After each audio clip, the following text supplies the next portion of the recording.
Welcome back to the Woman Experience. I am so glad you're here. We come in here every week. We talk about things that matter, especially to us women, things about our growth, to do better, to be better. And we are on a career track. And I'm here with Rahab. And by the way, if you know a woman who would love this kind of content, careers, leveling up, becoming a better version of yourself, and we'll tackle so many other topics, whether it's business, fitness, health, everything. Nothing is off topic, but this time we're on a career track. Please share them with them the link, subscribe. It will mean so much to us. Engage with us. Last episode, we were talking about careers, imposter syndrome, perfectionism, how it manifests. And today, we want to talk about how we can rewrite the narrative, Rahab. Because it's not just about knowing, it's about how you can now do better. And Rahab, again, is a friend. We worked together and is someone who I respect so much, especially in the HR field. And so, Rahab, I want us to start with that. With a punch as always. Now that you're in this career, what are the things that someone you wish told you when you were beginning your career? I wish they told me that you need to do a financial management course. That's a nice one. I wanted to catch you off guard and hear what comes. It is underrated, but it is very important. Interesting. That from the onset, you know what options are out there, what you can do with your salary, and how you can grow your money, what are some of the investments you can go into, how to take care of your money, how to have a good relationship with your money. 100%. I wish that is what I was told from the onset. However, it's never too late. It's never too late for anything. So that is what I wish. Anything else? That was also one of mine. Yeah. Okay. So probably we should have a discussion with some in the next episodes next year. Yeah. What would be the other thing I wish I was told?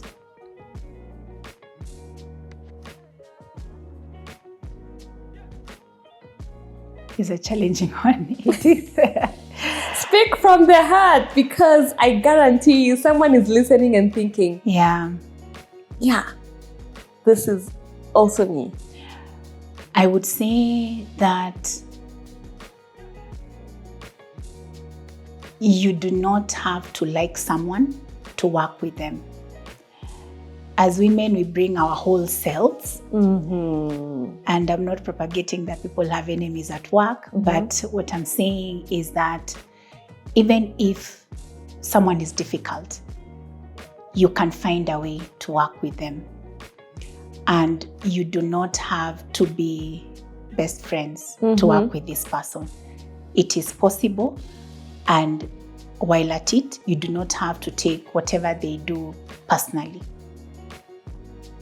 Yeah, that's an interesting one, because Rahab, there's an episode I did on things I wish I knew, and I asked a couple of people, and I asked a mutual friend as well, Lillian, who is also friends with you, and that's the first thing she said as a HR person. She was like, there's so many multiple personalities at work, and we get into careers not knowing that it's okay not to feel like you are aligned with people.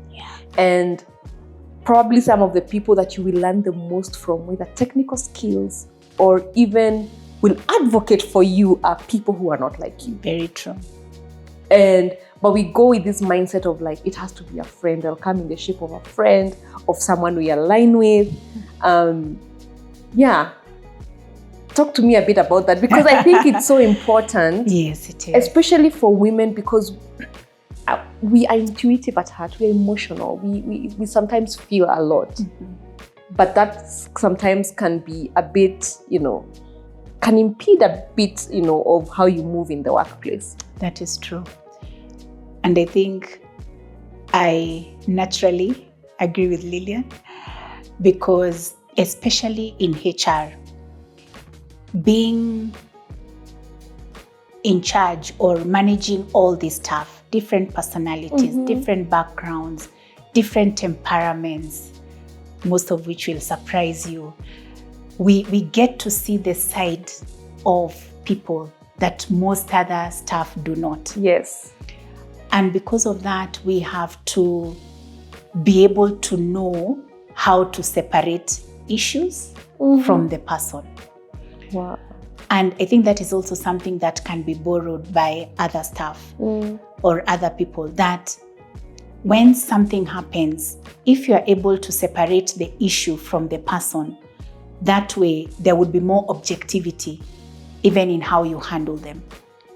And the other thing is, which I talked about, not taking these things personally. So if I were to bring all of them together, it's just about, we are here, we are called to work in our different capacities. I'll need something from you. I may need to give a call to someone who may have rubbed me off the wrong way the last time we spoke. Yeah. But we are here and we're expected to work, and I'll still have to go through you to get something done.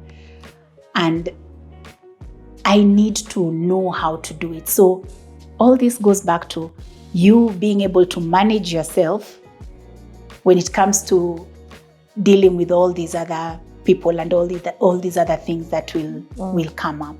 Yeah. And that brings to our episode, because today we want to talk about rewriting the narrative in terms of, we were just talking off camera about being fulfilled. It's one thing to thrive and get the promotions and the numbers, but there's a certain peace and joy that comes with just being fulfilled at work, which is what we want. I would wish for everyone, that you truly enjoy what you do and as you thrive in it. And in our previous episode, you talked about self-mastery. So I want us to unpack that a little bit. For someone who's listening and thinking, I move with a lot of fear, I'm afraid of rejection, I feel that an email, for it to be sent, I have to, with a lot of self-doubt. How do you just begin? Are there any practical tips about self-mastery? What are your thoughts on it? Because that was the root cause of everything, knowing how to anchor yourself. Yeah. The first thing would be self-awareness. And from self-awareness comes self-mastery. And we are not born knowing these things. We talked about it in our last episode, where we were not taught. It was not an expectation that we be self-aware growing up. So it has to be intentional on your part.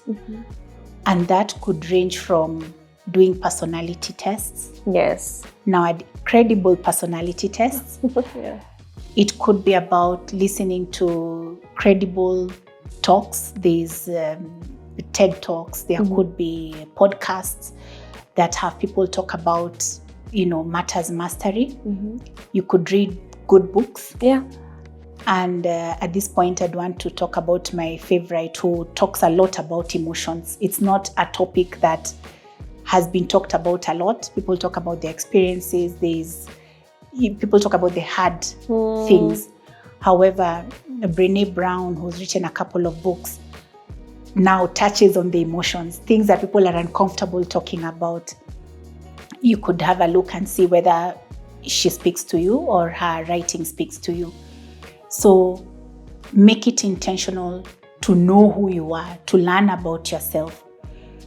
The other thing that would be helpful would be to ask people that are trustworthy. Yes. About what they think about you. And I mean trustworthy. So here we are not seeking validation. Here we are seeking feedback from people that we know we are unapologetically ourselves. So there's nothing to hide when it comes to them. Seek feedback from them. And then there's also the practice, which I still do to date. And I am thankful because I actually went to a school, a sister school in my high school, where every Monday, the first lesson was on examination of conscience. Wow. And what this meant was there used to be a nun who would come, and she would, we would close our eyes, and you can imagine asking teenagers to close our eyes. Most of us slept through that 40-minute class. Yeah. And she would just prompt us to think about the previous week. How was the previous week? What are the things that happened that you're happy about? What are the things that happened that you feel you would have done differently? What are those things that you would have done differently? It was called examination of conscience, but I like to call it reflection, which is, you can use them synonymously. Yeah. So reflection in this case would be at the end of the day, and some people have mastered also the art of doing it as the day progresses, which is now on another level. So at the end of the day, when you sit and you are wrapping up the day, just going back to how the day was. How did you handle, you sort of, you can do it differently, but let me just say it from my experience. Yeah. You sort of remove yourself from that day, and you watch yourself as a third person from the moment you woke up, the people that you met along the way, how you did your work, the meetings that you had, whatever it is that you did until you came back home. How was this person? Was the person kind? How did she handle the difficult people, the difficult experiences that were there throughout the day? Could you have done them differently? What are some of the things that irked you? And what is it that you can do that would not make you irksome? What I mean is, all of these things, it's the experiences and the feelings that you have towards a certain person or a certain experience is something that you can actually regulate. Yeah. So working also on our self-regulation, and that is learned over time. So I would say reflection plays a big part. And like I said, others have mastered the art of reflecting, throughout the day. Yes, if something happened, how was that? Yeah. And then you learn from that. So this way, you're able to make tiny improvements every single day, every single moment, and you become better. You're able to, that self-mastery actually comes. And of course, you cannot master yourself 100%. It's a journey for as long as we are alive. So I would say that those are some of the things I would say would help with that. I really like the example of removing yourself and sort of watching yourself. Because again, it's the discomfort of digging deep. Yes. Which, especially in this busy world, we have time for everything else but the inner work. Yeah. And I know it sounds so Western, but really, from the first episode, it's the thing that's coming out is, if you want to have a better relationship with your career, first have a better relationship with yourself. Yes. Because then you're anchored, you know what you're about. And it's very easy, I think, to as well communicate to workspaces where you work. This is where I feel most at ease. This is where I feel I want to grow. This is how. Now that we've talked about self-mastery and read books, do all of these things, I want us now to transport that woman or that person in the workplace. As you're doing this inner work, what are some of the things you could begin doing or saying at work? Any tips to show that you now want to, either you're on a growth mindset, even if you don't have to tell people, are there any tips you would give someone on how now to start moving in the workplace? Okay. So firstly, you need to know and state your boundaries. You do not have to tell people every time, this Yes. is my boundary, this is my boundary, no. But from your actions, because boundaries help you, it's part of how you relate with others. Because if you're boundaryless, then you can as well not belong to yourself. But when you have these healthy boundaries with people, when it comes to this particular thing, or rather, if someone says such and such a thing, I cannot put up with that, informing them that, speaking up when something is not okay. There are those of us who take time. We have to process things in order to speak them up. That is also okay. So whatever is okay with you. But then I would say, especially for us women, there are so many times where demeaning things are said when it comes to us as a person, as the group, and we do not talk about them because we feel that would rock the boat. I want to maintain the peace. So let me just allow for these things. But the problem with allowing for them is that they become okay when they're not supposed to be okay. There are workplaces that have policies in place when it comes to such things. They call them safeguarding policies. Those are some of the organizations that have that in place. They have safeguarding policies. There's bullying policies and so on. But that is the company, that's the organization. But remember what we said, that the organization can have all these things in place, but HR and all the managers that are managing all this stuff cannot be in every single place. So there's work that you have to do on your own. And those are some of the things that you do not allow for some of these demeaning comments, for example, and you nip them in the bud as early as possible. So that is relating to the boundaries bit. The other thing is related but slightly different. When you're not clear on an expectation, on a goal, ask. I mean, we fear asking. And we fear asking because, again, we do not want to be seen not to know. But nobody was born knowing. Even when we got our papers and graduated, we were just given, that paper, but we did not know the practical aspect of the work, which is why we get the job and we do these things. So ask. Do not fear asking. Also, be open to new experiences that are not necessarily part of your job. If there's a project happening somewhere, be open to that. And from that, you will gain new skills, skills that are mostly transferable. And transferable skills have a lot of weight when it comes to even looking for other opportunities. So be open to all these experiences. Yeah, I love that. Be open to experiences, clarity, boundaries.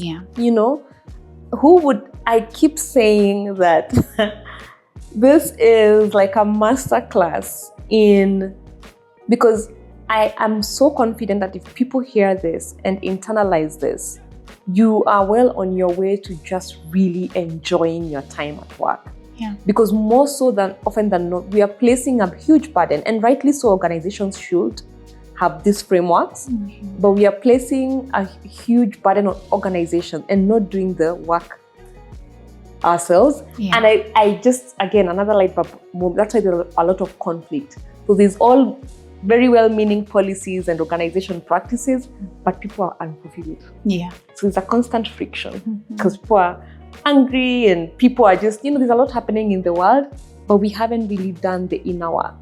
Because sometimes you're in a career that maybe you shouldn't even be, or in an organization you shouldn't be. And that's the truth. And there's another place that could serve you better, and vice versa.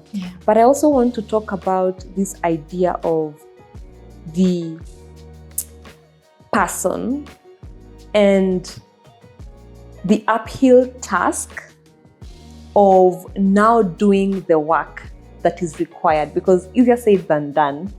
You know, you're trying to, you know, create boundaries.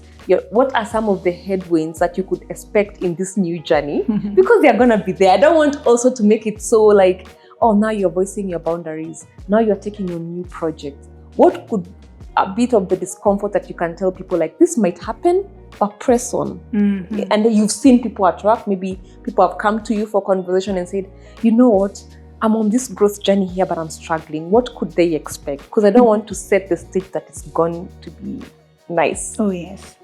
For sure, there's going to be a lot of challenges. One, you may become unpopular. Oh, talk to me about that. When you have allowed for some conversations that you are not comfortable with for so long, you have allowed for some of these demeaning comments I was talking about and such other things. And then now you suddenly want to say you have boundaries. I mean, these people who have been comfortable doing this for all this while will not be happy with that. You're rocking the boat. And they may withdraw. Yeah. They may say mean things about you. The most common one is, you know, that you become proud. Yeah. But I'd say it's worth your peace of mind. It's worth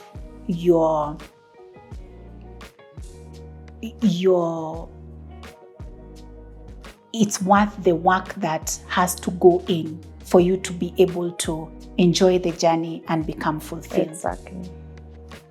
The other thing would be that when you begin this journey, you may start feeling like you are not where you're supposed to be. Because now you're enlightened. I can be a better person in a different kind of environment. So that will also prompt you to start thinking differently. Am I in the right profession? Am I in the right environment?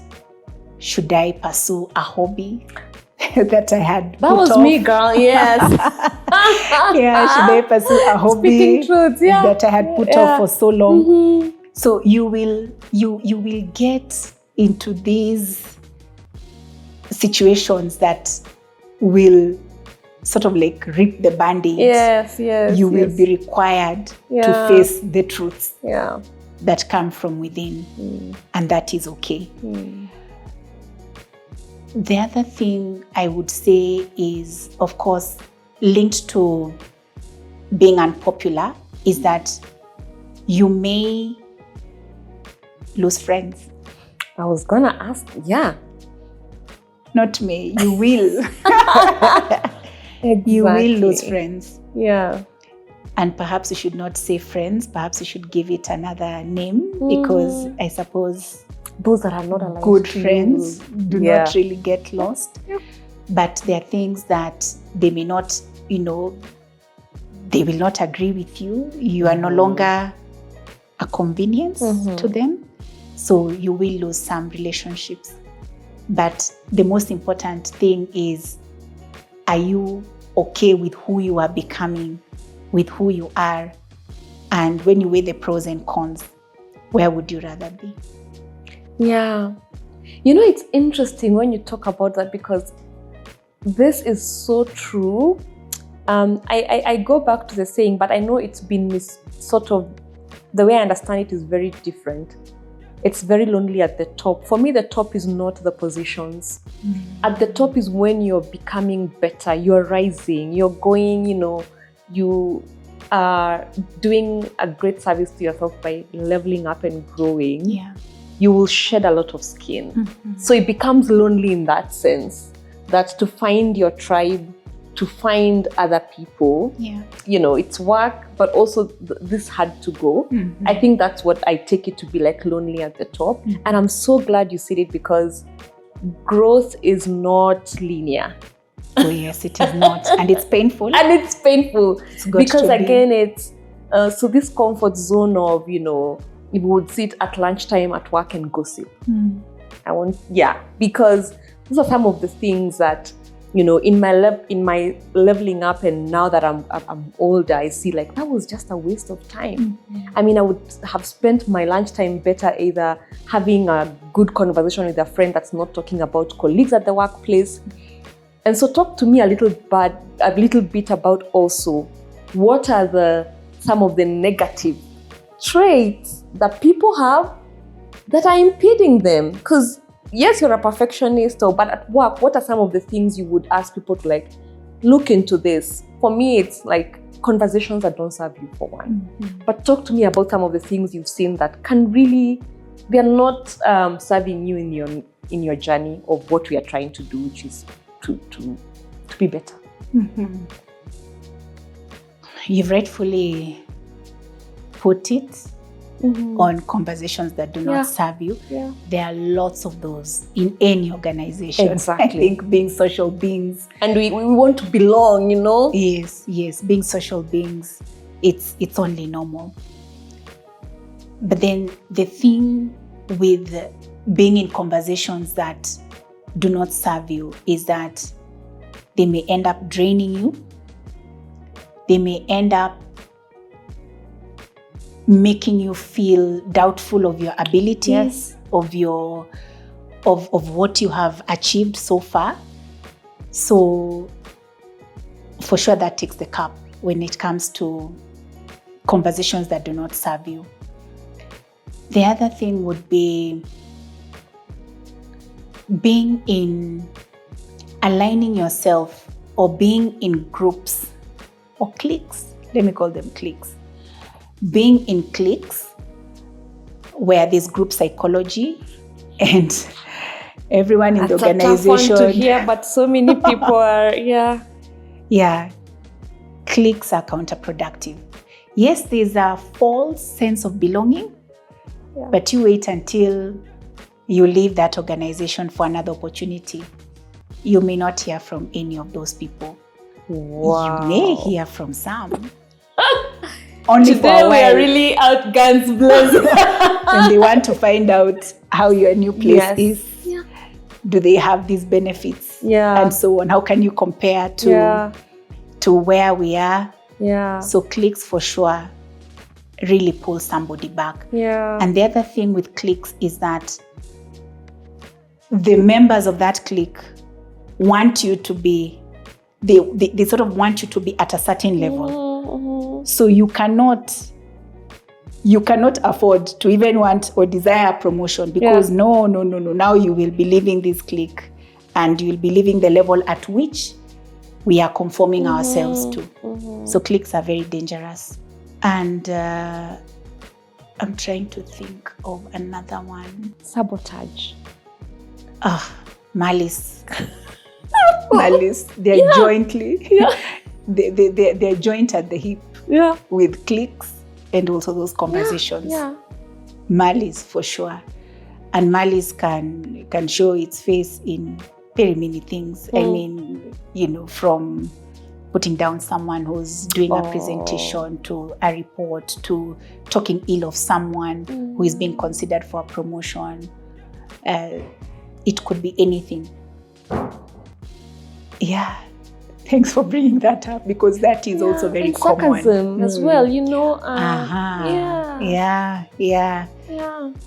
Sarcasm. I am actually I enjoy sarcasm, sarcastic humor. And I also used to enjoy sarcasm, but not anymore. I've written a bit about this on my socials.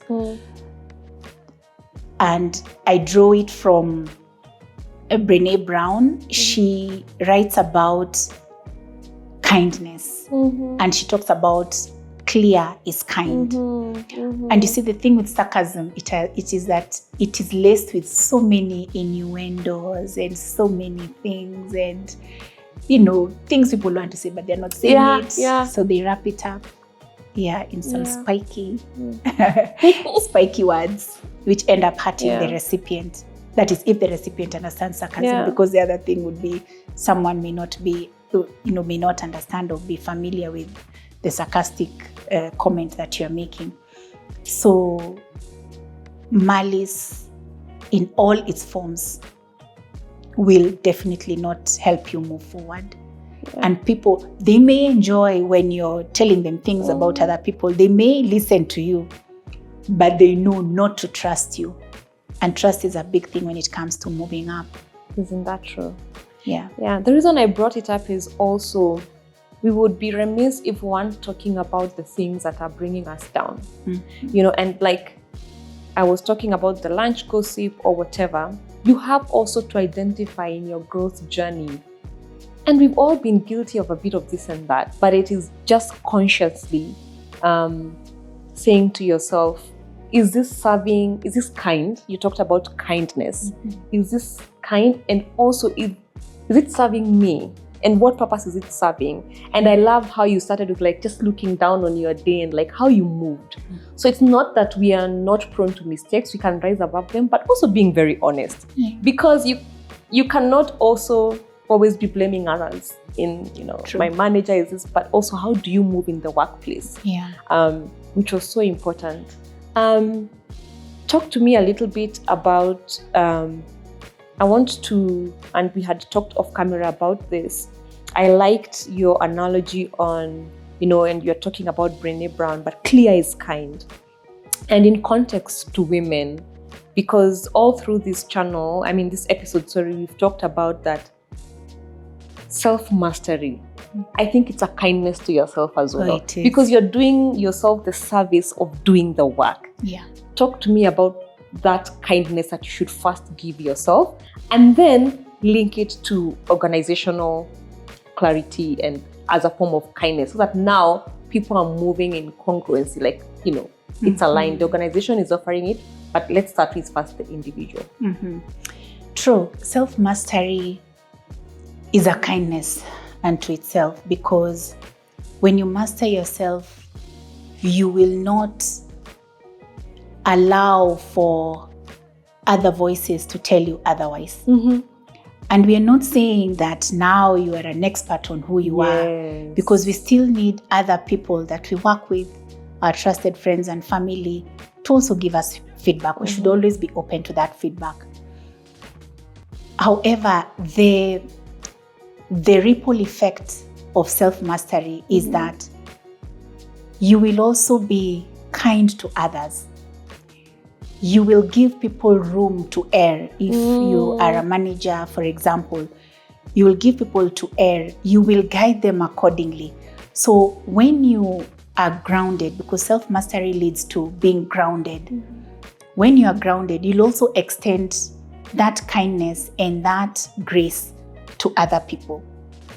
And when you do that, you are able to be that manager, that person at the workplace that people will feel comfortable talking to, that people will come to you asking questions and they know that you will guide them and you will guide them well. And when we have, which is what I was talking about earlier, that managers too need to be trained about these things. And not just managers, but anyone, all of us really, we need to be enlightened on these things. So you have that mastery, you have extended grace and kindness to other people. They get inspired by you, by your actions. It continues going on, and it forms this chain that is unbreakable, and this chain of kind people. And when you have this chain of kind people, and remember, this is not intentional. This is not like a training that's being done. But it's just someone being kind, and that spark, you know, a chain of Yes. So there's that reaction along this chain. So when you have that, and the organization, for example, may not be so, they may not have some of these policies and some of these, they may not have the environment that encourages this. But let me tell you, change does not have to be this big group of people. Yes. It just takes one person. It may take longer, but it just takes one person. So eventually, these people and what they have become and what they are becoming, they sort of form this microculture. And this microculture is infectious. It is, yeah. You start hearing people say, hey, such and such a team, they are so, they have these, they work well together, they care for one another, and so on. And you start becoming the reference point. And slowly by slowly, this microculture becomes their organizational culture. Again, this is informal. It is not change management. Yes. We HR people say change management and we have to change our culture and so on. That is all good because that's the formal way of doing it. But sometimes it just takes one person, which grows to two people, which becomes this group, which becomes the whole organization. And slowly by slowly, change starts happening.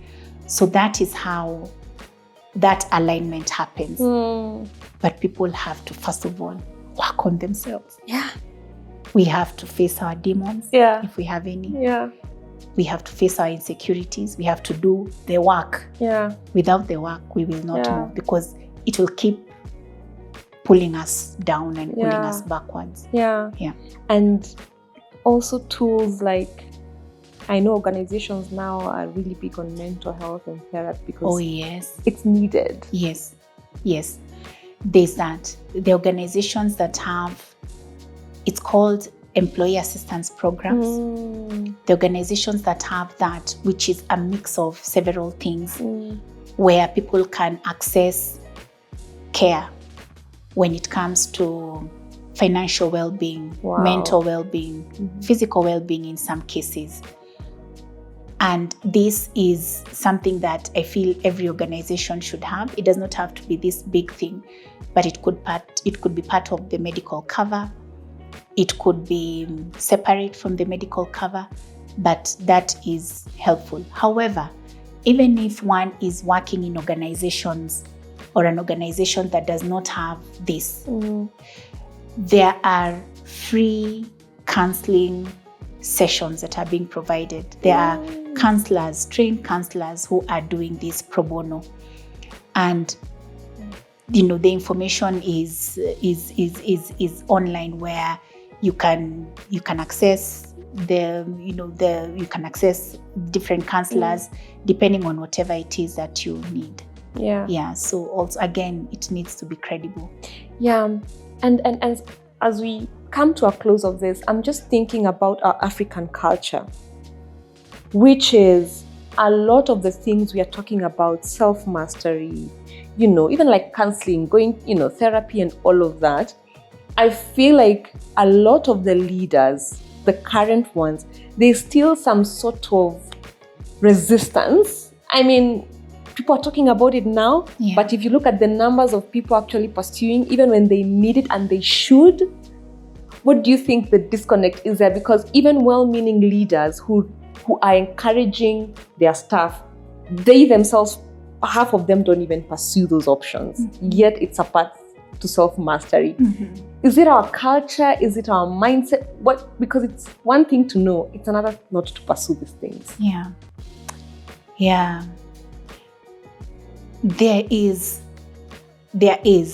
has been, and it's become easier, there has been a lot of stigma surrounding seeking counseling and psychological, psychiatric help.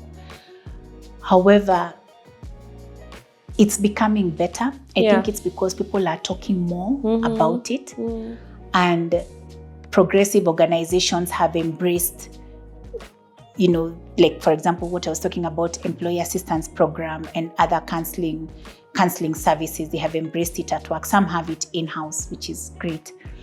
So there has been stigma. Unfortunately, there still is stigma around seeking such services. However, what I would say is that as a person seeking this service, you are the wearer of the shoe. And you know where it is pinching. And you know that it needs to be addressed in order for you to be able to walk in that shoe comfortably.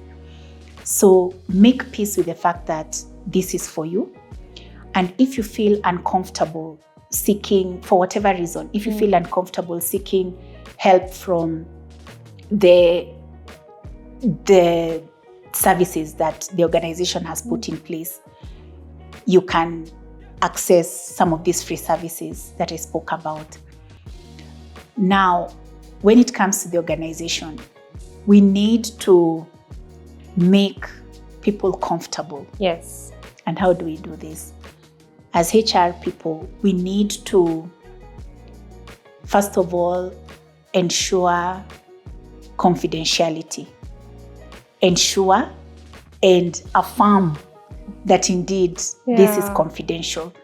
It helps that some of these services are not done by the HR people. We're always counseling. It's informal. It's part of the work. However, now for the serious counseling, more often than not, it's done by the professionals. So affirming that there's confidentiality and even talking about it, and I'm trying to think of how we can show that indeed there's confidentiality. But whatever you need to do in order for staff to be assured that we will not know that it is them, and that whatever it is they discuss is between them and the counselor, we need to do that. We better over-communicate this confidentiality than under-communicate and people don't take it up. So that is the role I would say that we need to take up as HR professionals. And for managers, back to the training. I cannot overemphasize training of managers so that they get to appreciate the soft things. And also knowing your staff in such a way that when somebody does something, or when there's a departure from the norm with a particular staff, you can seek intervention from HR. You can even before you go to HR, okay, if you're uncomfortable handling it on your own, but as a preliminary, you can seek audience with this staff. Just get to ask them what the issue is. If they're comfortable, they'll tell you. If not, you can direct them to HR. But know your staff in such a way that you will be able to know when there is an issue. Because HR cannot be everywhere. It is the managers and the people who manage other staff that would help us know when there's an issue and we need to address it. That's how I would put it. Yeah, and I think it just also speaks to, like you said, it's a chain.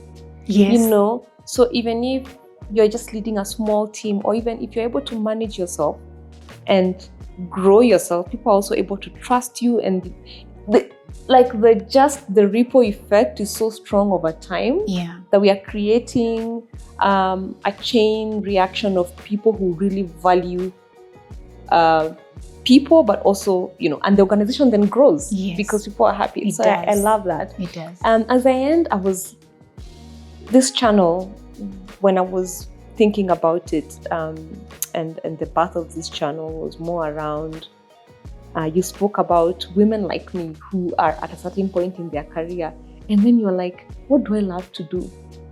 What are my passions? And that's part of self-mastery as well. What is the parting shot you would give to women like me who, as part of their growth, there's also other passions?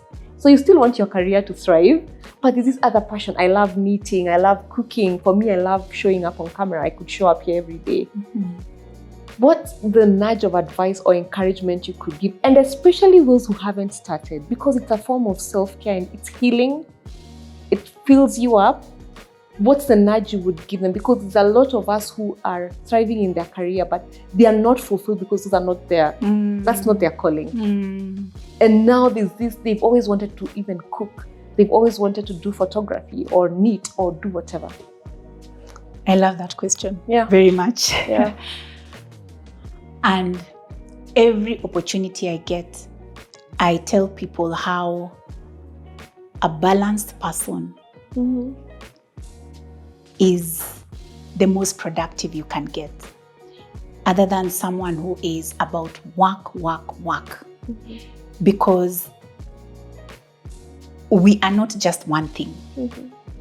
Work is what we do, depending on your timings. However, we have our gifts, we have our interests, we have our passions. Some you can do every day. Some you can do periodically. Some you can do ad hoc. Yeah. Although that may actually be questionable. It may not really be a passion. Yeah. But what I would say is, please, as much as possible, find a way of being wholesome. And by being wholesome is, first of all, not drawing your identity from work. We usually have this joke where you would ask someone, what do you do? And it would be about work. About work, But yes. who are you really at the core? When you take work, what are we left with? I know. So whatever passion you have, it could be, I love hiking, I love camping. So that's my other passion, and several others. Find time to do all these other things because these things enrich who you are. Yes. And when you are enriched, you are happier, you do work better, and you get this fulfillment from all these other things. And when you bring all this together, you become this person that is actually living and not just existing. And God forbid, if work was taken away from you, you What will remains? still thrive. You will still thrive because you have been able to build all these other things. You have been able to pursue all these other things. Yeah. If you are in doubt of where you are professionally, find out what it is that There are you those want. in doubt. Yeah. Oh, yes. I was an accountant. Yeah. Edith, Oh, wow. just so you know. I was in accounting for, I think, 1.5 years before I started feeling that this was not for me. And from there, I pursued HR after a lot of, seeking feedback and self-reflection and so on. So it is never too late to change. And ultimately, it's about fulfillment. All of us just want to be fulfilled. And what better way of going to bed at night and you have done that which makes your soul rejoice, So that's how I would put it. So pursue them. Yeah. Pursue and them. Start. Yeah. Yeah, because you don't want to live, with regret every year in, year out and feeling so frustrated. So there we have it. This is a journey of self-mastery. By the way, we came to this episode sort of knowing what you are tackling, which was perfectionism, imposter syndrome. But one thing is clear. Anchor yourself. Know who you are. Self-mastery, by the way, is the beginning point to having a career that makes you feel fulfilled. I hope that was helpful. So Rahab, as we end, I'm going to say a couple of statements. Yeah. A perfectionist or someone would think about who's really, feeling, I have to be perfect. And then you counter that. Okay. So if I make a mistake, they'll think I don't belong here. How can you counter that? If I make a mistake, I will know one other way that this task is not supposed to be done. Wow. So it's a data point. Yes, it's a data point. It's a data point. Yeah. I'll never be as good as Joanne in the next office. I don't want to be as good as Joanne because I want to be the best version of myself. Oh. I am my own competition. Yes. Precisely. Once I do this task, I'll feel confident. Or once I complete this project, I'll feel the most confident. I will be confident in spite of how I'll do this task. However, I will make sure I do it my level best. Yes. Yeah. Love it. Because it's not predicated on a single event. Yes. It's a journey. It's never a I will do my event. best, but however this task ends. Yeah. Yeah. Rahab, it was so lovely to have you. Thank you. How can people see you or, I know you love mentorship, but on what space are you in, and how can they, if someone wants to drop you a line or I don't know, a message or something. Okay. I would say that I post some of these things to do with mentorship and generally my thoughts and insights on LinkedIn. You can find me on LinkedIn. My name is Rahab Wenaina. And yes, let's connect. Yeah. And I love your nuggets on like the books you read and how you think organizations. And I really loved the line on clear is kind. It really is a kindness to yourself at an organizational level. Clarity is the name of the game, and self-mastery. Yeah. So it's so nice to have you, Rahab. Thank you. Thank you too. Like, share, subscribe. If you are not set up for 2025 after these 2 conversations, I don't know what else. Because it starts with you, and that's so empowering because it's you. It's not up to everybody to craft your career and your next steps. I hope this helps. See you next time. Until then, bye. Bye.